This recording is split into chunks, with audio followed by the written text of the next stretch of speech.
देखिए 4.1 का ये दूसरा क्वेश्चन बता रहा है कि निम्न स्थितियों को द्विघात समीकरण के रूप में निरूपित करना है। ठीक है, तो पहला क्वेश्चन बोलता है कि एक आयताकार भूखंड का क्षेत्रफल 528 मीटर है। क्षेत्र की लंबाई मीटरों में चौड़ाई की दुगुनी से एक अधिक है। मान लेते हैं कि आपका एक आयताकार भूखंड लेते हैं जिसकी जो लंबाई, इसके जो क्षेत्रफल बता रहा ना, वो आपका 528 मीटर स्क्वायर बता रहा है। ठीक है, तो और इसका जो लंबाई बताता है, लंबाई चौड़ाई से यदि मैं इसका x मानता हूँ तो इसका बोलता है कि चौड़ाई की दुगुनी, तो 2x से एक अधिक है, +1 हो जाएगा। तो चौड़ाई लंबाई क्या हो गया आपका 2x + 1 और चौड़ाई हो गया आपका x। तो हम लोग जानते हैं कि आयत का क्षेत्रफल इज इक्वल टू लंबाई गुने चौड़ाई। ठीक है, तो लंबाई क्या है देखिए यहाँ पे 2x + 1 है और चौड़ाई x है, और इसका जो क्षेत्रफल होता है क्या है 528 मीटर स्क्वायर है। तो इसका गुना कर देते हैं डायरेक्ट, तो क्या होगा 2x² + x, ये इधर लेके आएंगे तो कितना आता है 528 इज इक्वल टू 0। यही आपका आंसर हो गया, क्योंकि यही आपको निकालना था क्या कि बोलता है कि ये द्विघात समीकरण है कि नहीं। तो यहाँ से पता चल रहा है कि मुझे द्विघात समीकरण है, तो इसलिए लिखेंगे दिया गया समीकरण द्विघात समीकरण है। ठीक है, देखिए दूसरा क्वेश्चन बताता है कि दो क्रमागत धनात्मक पूर्णांकों का गुणनफल 306 है, तो उस पूर्णांकों को ज्ञात करनी है। ठीक है, हमें क्या करना है कि ये तुम्हारा द्विघात समीकरण में ज्ञात करना है। तो हम मानते हैं कि माना कि घनात्मक पूर्णांक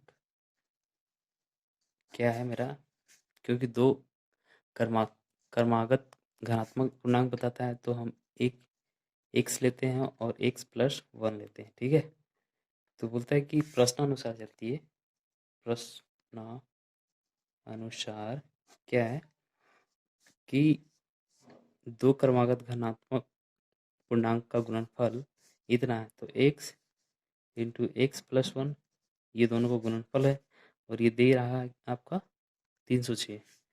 तो गुना कर देते हैं, x × x का x² होगा, x + 1 में गुना करते हैं तो x इज इक्वल टू 306, तो x² + x - 306 is equal to 0। यही है आपका आंसर, समीकरण आ गया आपका। देखिए दूसरा का तीसरा बोलता है कि रोहन की माँ उसकी उससे उससे 26 वर्ष बड़ी है। ठीक है, तो मान लेते हैं ना कि एक रोहन है और उसकी माँ है। ठीक है, बोलता है कि रोहन की माँ उससे 26 वर्ष बड़ी है, तो रोहन का मान लेते हैं कि इसका एज वर्तमान का कितना आ गया आपका, वर्तमान का मान लेते हैं कि x वर्ष है, तो उसकी माँ का आयु कितना होगा, तो x + 26 हो जाएगा, क्योंकि अभी का आयु यदि रोहन का x है तो इसकी माँ तो इससे तो बड़ी होगी 26 वर्ष, तो ये 26 हो गया आपका। तो बोलते हैं कि उसकी आयु का गुणनफल अब से 3 वर्ष पश्चात, बोलता है कि ये रोहन का 3 वर्ष के बाद इसका एज क्या हो जाएगा, 3 वर्ष बाद 3 वर्ष बाद इसकी एज, रोहन की एज क्या हो जाएगी। अभी मान लीजिए वर्तमान का x है, तो 3 वर्ष के बाद इसका आयु कितना होगा, x + 3 हो जाएगा। हाँ, और उसकी माँ का भी तो 3 वर्ष बढ़ जाता है, क्योंकि 3 वर्ष के बाद ही पूछता है, तो कितना हो जाएगा x + 26 + 3, तो कितना आएगा x + 3। ओके, और ये आपका x + 29। ठीक है, 26 और 3 29 हो गया, तो 3 वर्ष के पश्चात 360 हो जाएगी। यदि ये दोनों गुना कर देते हैं तो ये 360 के बराबर आ जाएगी। ठीक है, तो यहाँ से हम लोग लिखते हैं कि माना कि रोहन की वर्तमान आयु x वर्ष, ठीक है, और इसकी माँ का वर्तमान आयु कितना है, x प्लस 26 है, ठीक है। तो बोलता है कि 3 वर्ष के बाद, इसलिए रोहन की 3 वर्ष के बाद आयु क्या हो गया, ये x प्लस 3 हो गया।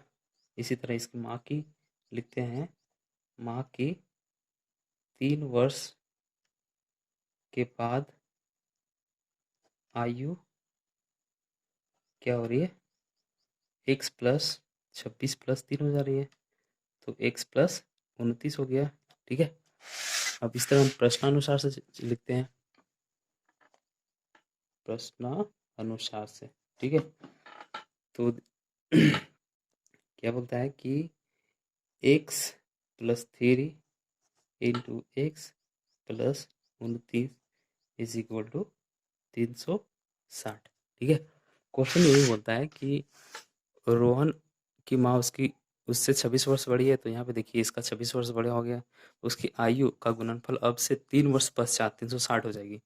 तो हो जाएगी कब, ये फ्यूचर का बता रही है, तो 3 वर्ष के बाद हम ले रहे हैं इसका आयु x प्लस 3 और इसका 3 वर्ष बढ़ा है तो x प्लस 29 हो गया इसकी माँ की। तो प्रश्नानुसार इसका गुणनफल बताता है कि 360 हो जाता है, तो इसको हम मल्टीप्लाई कर लेते हैं, तो x इंटू एक्स करेंगे तो एक्स स्क्वायर आएगा, प्लस एक्स के 29 करेंगे 29 एक्स आएगा, और प्लस 3 को x में करेंगे 3x, और ये यदि 3 को इतना से गुना करते हैं तो कितना आता है आपका 9×27 के साथ हाथ में 2, 3 दूना 6, 2 8, 87 इज इक्वल टू 360, ठीक है। तो देखिए x square plus 29x plus 3x कितना होता है, 32x हो गया, प्लस 87, यदि 360 उधर है इधर लाएंगे तो प्लस था, इधर माइनस आ जाएगा, इज इक्वल टू 0। तो X square plus 32x minus 273 is equal to 0, यही आपका आंसर है, इक्वेशन बन गया। देखिए दूसरा का चौथा है, ठीक है। एक रेलगाड़ी 480 किलोमीटर की दूरी की समान चाल से तय करती है, ठीक है। तो हम मान लेते हैं कि जो दूरी है वो आपका कितना है, 480 किलोमीटर, ठीक है।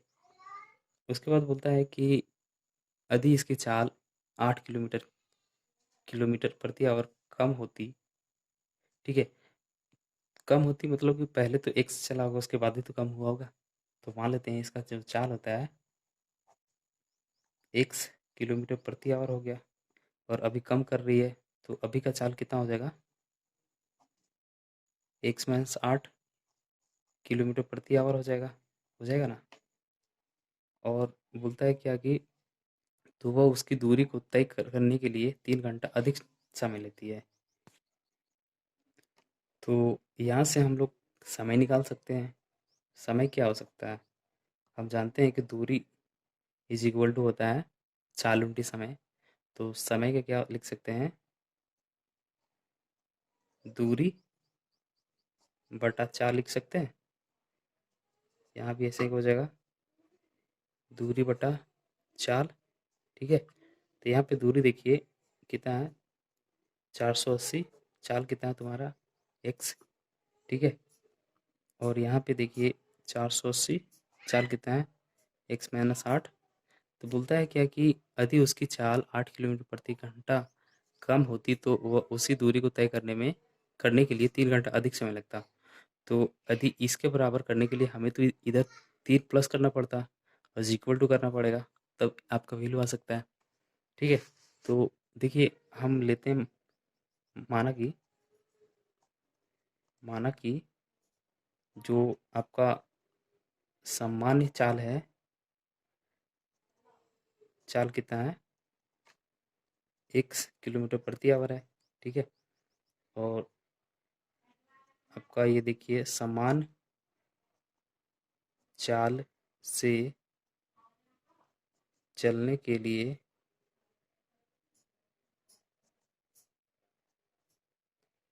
लिया गया समय कितना हो गया, 480/x आवर हो गया।